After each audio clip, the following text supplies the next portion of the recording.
Now, my next guest is a numbers guy. Maybe he can tell us. Please welcome to the show, America's accountant.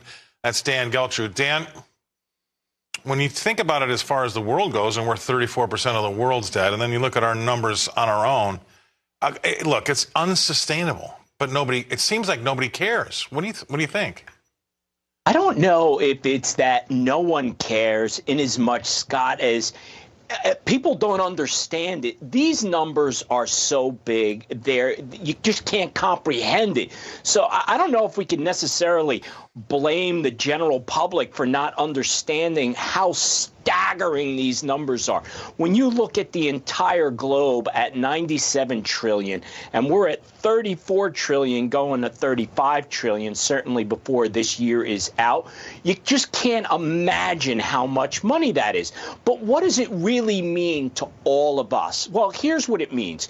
We get to the point where we can't pay it. So then what? Okay.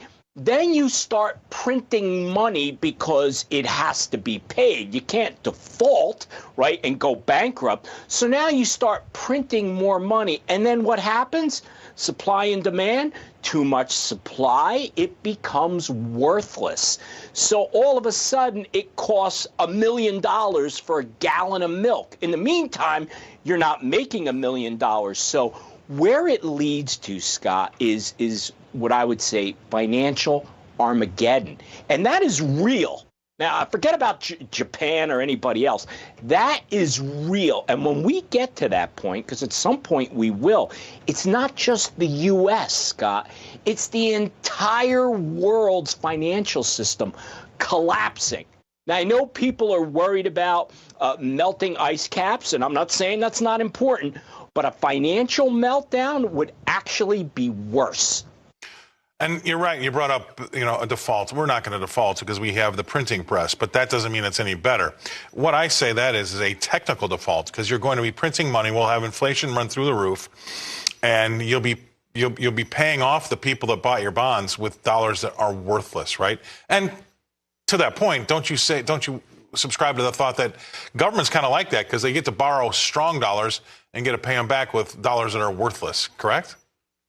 Yes, that's true, but it's still a terrible situation. Yes. And, for those people out there thinking it's impossible, the U.S. cannot go bankrupt, well, let's go back in time. Would anybody ever have imagined that the Soviet Union could go bankrupt, that the entire Soviet system would collapse? And how did that happen? We just outspent them. So that's how we won the Cold War. But did we really win? Because now we're on the same path. Now, listen, that was military spending. This is spending just for the sake of spending. To do what? To make sure the politicians get reelected because they're handing out candy to everyone. Which goes to my last point. I mean, what are we to expect if it's an unelectable thing to go to Congress and say that I'm going to cut back on spending and cut back on entitlements? I mean, you're never going to get elected, but it's absolutely what needs to happen. And then on top of it, I think it's absolutely ludicrous that our lawmakers are still thinking about spending even more money on other projects. As you listen to what comes out of their mouths, it's spend, spend, spend, spend, spend. Now, nobody wants to pay more in taxes like you and I don't, for sure. But you'd think that they could at least cut back on the spending part of things. Well, we know that they won't. And the only way, Scott, the only way I believe it's even possible for lawmakers to stop spending, because it's all about reelection, is to put term limits in. And then maybe cross our fingers that you would have people to vote for the right thing as opposed to just about getting reelected. That's the only way. Without term limits, nobody in Washington is going to vote against more spending. It doesn't work. It means you're out of office because people want more and more and more from the government.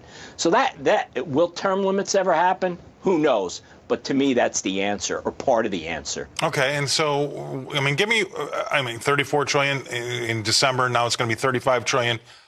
In June.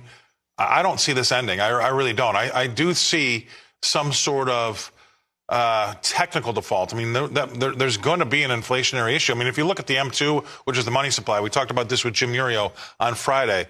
on the trajectory that we were heading in 2018. We're over $2 trillion over even that trajectory, and a lot of that has to do with the garbage that we rolled out for the pandemic. And I get some interesting mail when I say that we're not going to have another pandemic because we can't afford one. Because at some point in time, you can't send everybody home and pay them because you're broke. That's true. And you know what else, Scott? Everybody's anticipating that interest rates are going to go lower. You know what that means? More borrowing because money is cheaper. I mean, it's possible that if interest rates kept going higher, maybe the spending would curtail a little bit. But if interest rates go down, forget about it. Even more borrowing on the horizon. Well, we've been saying maybe higher for longer. I don't think that's the case. Maybe it should be more normal for longer because the Fed funds today between 5.25 and 5.5. If you look at the 50-year average, Dan, it's 5.42%. We're right there. You great points you brought up. Thank you very much, Dan Geltrude. You're awesome. America's accountant from Nutley, New Jersey.